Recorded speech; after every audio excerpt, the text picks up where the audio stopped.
Welcome to episode 8. I turned off the shaders. There seemed to be a complaint.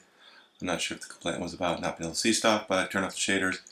If somebody would like to see them back on, I'll turn them back on. So, see a slight different view when you don't have the shaders. I did make one change. I noticed a backup in the ore processing at one point, right at this spot here, right after the chemical crystallizer. And so I put in the basic injecting factory, which actually uses the previous machine to construct. Of course, now there's no backup. However, I ran out of power doing that, and so I built energy upgrades for all the machines, 8. So there's 8 energy upgrades in every single machine. And up here, I put in Witchwood with this texture pack. Witchwood looks really nice. I got the Oculus out. I made the book. So projectile damage, force, fire, magic damage, is the touch and dig. That's how you get your first level's experience. The mana regen. So now I have a book. So the first thing we're going to do is we're going to pop over to the resource world, and I made a compass for applied energetics. That's this item here. If you look at it, recipe is just iron and a charged crystal. So let's take a look, and we can see that it wants us to go this direction. So let's head out here, see what we can find. Okay, so here we have, as we see, you get close, the compass spins and spins. There's another one around, but it was hard to deal with. So we'll just take about a midpoint here. We'll need the big steel hammer that's been enhanced, and we can see we're slowly making progress.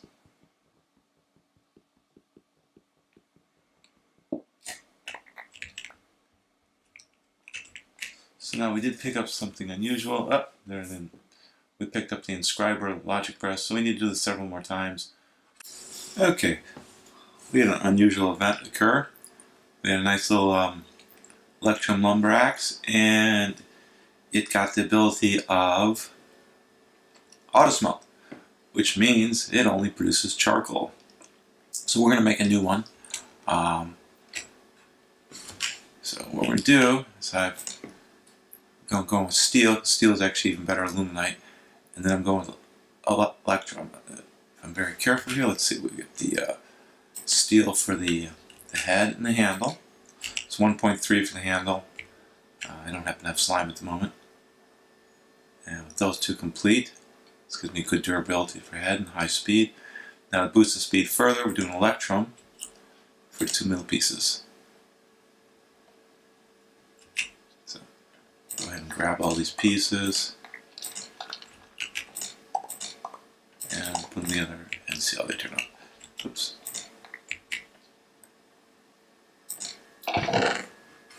So I try to keep these organized so I can find them. Like that's a 17, that's 13, 15, 16. Oops. And that, so there you go. There's your earth. And that just gets stuck in it. So we get all our parts. We're going to go ahead and assemble this. It's actually one of my favorite things is Tinker's Construct with the extra different types of materials.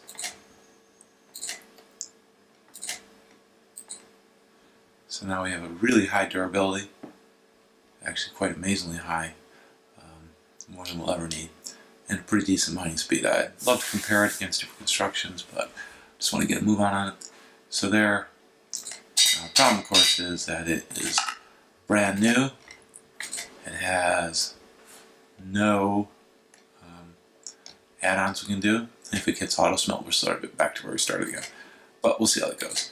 So now we got a charcoal producer and regular lumber axe. So I'm going to go off and work on that. I think I'm going to add a little bit more power in.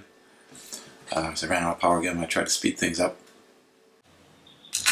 So as I was working with my new axe, and we had Moonstone. Now this is in this resource world. One place these drop in. So at nighttime, this one dropped just as the sun was setting. I haven't seen any other drop in. It's because I've already started on Ars Tech. But one has to be in the resource world for this to happen. So I had a power shortage, so I went ahead and I redid my windmills, moved them up a little. I didn't want to make this dominating over landscape. And I noticed that things weren't quite behaving the way I wanted to, so I went and I moved some advanced energy cubes up here to store power. Had energy cubes down in the line to my house to make sure power was getting there. And then I realized that these energy cubes only output 1.28 kRF per tick. Now up here that's okay because each stack of windmills only produces 450 RF. But if you go over to here, which is this is where the down output is, which is why I switched it to an elite energy cube, my total output through this whole system should be 2081 kRF, and you can see now that with using the elite cube, that's okay. The problem was originally I had this all connected up regular like, but I had a few advanced energy cubes down below connecting my advanced universal cable, not realizing the advanced universal cable transmits more than the advanced energy cube can handle. And so I was running out of power, not because up here, but in the line through. So here we are at the bottom of the ladder. For a while I had energy cubes stacked in here as I was trying to figure out where the power outage was and store energy so it would go. And I even had energy cubes here. I had a whole bunch of, eventually I had a whole bunch of these elite ones. But rather than going with that, I just have one at each, here I'll do F9, at each boundary between chunks just to make sure the power gets through. Sometimes I did see a bit of a problem. What I did was I took what I had from energy cubes, I got 3 of them, and made this induction matrix. So this thing here, you can see that the input is 2.08 kRF per tick, which is precisely what you would expect based on what I have on the roof. And you can see I have an output of 160 at the moment because nothing's running. What's interesting about this is this can hold about 75 gig RF per tick. And you can see it just continuously stacking up. And you can see this is already up to 400 and it's not even doing anything. Which if you go to an energy cube, the energy cube maximum, it may not be shown here. But we can go ahead and look in the inventory. So this contains, the induction matrix has 3 of the elite induction cells.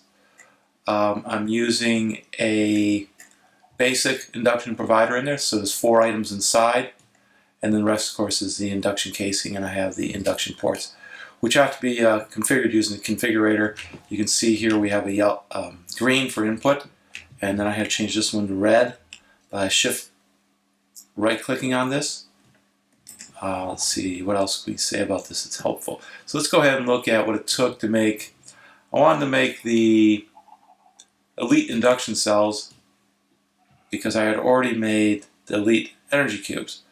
But each one of those requires an advanced induction cell, and you can see those used up all the extra advanced energy cubes I had, but you also need a basic induction cell, and each one of those requires a basic energy cell, which I had to make new ones.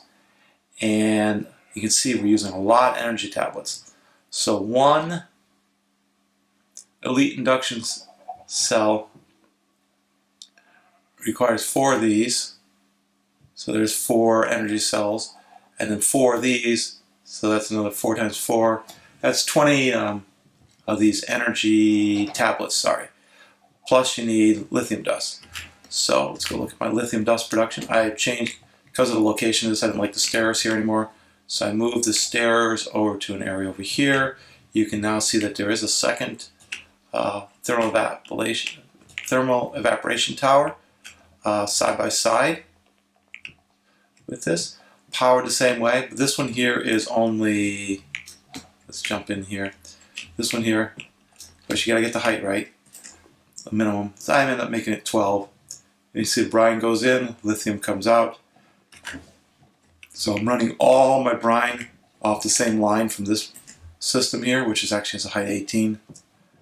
You see the capacity is 10,000 millibuckets. Of course, lots of water. And the brine goes into here, and this one has a slight less brine holding, but still a lot. and 10,000 millibuckets of lithium. Then what you need to do is you need to output it, and you put it into a rotary condenser. Hit T to toggle it from one to the other, so you got liquid lithium on one side, lithium on the other side. Then you put that into a chemical crystallizer, which costs a little bit, and you make lithium dust, which I have a lot of, and don't see where I'm going to need to make a bigger power storage than that. Eventually I want to build one of the cool mechanism energy producers, maybe a turbine, see if I can figure out how to power it. We'll see what else I want to do, a little more Ars Magic. I picked up a few more skills because I was doing some mining using Ars Magic, and also my retrofitting of my nice stairwell over here. Give it a nice look. So the server has a number of warps. You just type warp, you can see the warps. Does not currently have a warp to the Nether. I guess you have to make your own portal. It does have a warp to the end. I went there. It had been reset, but there's no dragon. So I grabbed a bunch of things. A lot of endstone. Some of these two ores here from Metallurgy. And I'm going to use those to make a sword, because the alloy of these two has a nice high attack value. I also got a bunch of ender pearls and ender lily seeds. Obviously I didn't drop anything, and I got some draconian dust and end powder for future use. So I'm going to go set this up to make this sword, and we'll see how this goes. Okay, I'm just going to make everything out of this alloy. You can see there's my ores. Yep, they just popped in. And I have 28 ingots of the alloy. So let's pour those out here. See if I calculate this right. Then we need 2 handles. So 8, 8, 3, and 3. And there we go. Is the next one.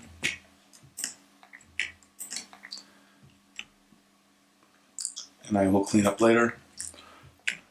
And I'm a fan of the cleaver. I probably should make some other weapons too, but so here we go. Just made everything out of this ore, since I don't know what else to do. So it has an insane durability, and of course, since it has no experience yet, it only has attack value of 7. So just a short distance away from my mine in the resource world, we have some buildings of interest. Most promising is this one over here. Little fortress. Obviously there's at least one skeleton there. With luck it hasn't been raided. Just gotta find our way in. Probably a secret way in and a more straightforward way in. So we're gonna go ahead. It has a little moat around it. And this one has a little gatehouse here. So we're gonna get in here and see what sort of havoc we can wreck. So somebody's shooting at me, but I can't see him. Oh, here he is. Chocolate quest. Oh, and they use potions. They're all shooting at me, and I probably should not be sitting out here getting shot. Whoops! That's not good. I have been poisoned. And been shot. So we'll get out of the way for a little while, and I'll come back and deal with this in a moment. So we have an upgrade to the cleaver, +1 on beheading, and I'll need those. Plus I can do a modifier later. So we're in this temple still, collecting some items. I'll put them all in chests and show them later. While raiding the castle, I found a magic block temple, which consists of quartz. I've already used as much as I could to upgrade my cleaver, which now has an attack damage 18, and I still have some quartz left. Even though it's a pillar quartz block, it still can be used with Tinker's Construct to upgrade that. I also finished raiding almost everything of interest from the castle. The most interesting things I was able to find was a couple eyes ender. I defeated the necromancer, picked up a bunch of pufferfish from the alchemy area, thorium ingot, a zombie head, curse bone, a blaze rod, glistening melon, miniature red heart, and now I need to Get to the nether. Lots of nether warts. More than this. Magma cream, gas tears, which I can use with magic crops a bit, soul sand, and then I also broke a spawner, which I can set elsewhere later. So in making the sword, I made two mistakes. Number one, I used too much material, so now I just made myself a cutlass using the excess alloy that's up there. Also, I did not run these ores through my 5x ore processing, and so it turns out Metallurgy 4 and Mekanism are compatible, and so now I'm processing everything else I earned through the system, and later on we'll see how much I produce, which should be a considerable amount since I have several stacks of 64. Even now I have a fair amount left. Okay, so the ore processing is completed for those ores, and if we take a look here, we have a lot of ores that I need to find a place to store. So 5x, very beautiful, unlimited supply of these ores for very durable Tinker's Construct tools and weapons. Next, I probably should do some magic crops crafting, and work my way up the chain there. And so I'm going to come back when I get a few of those set up.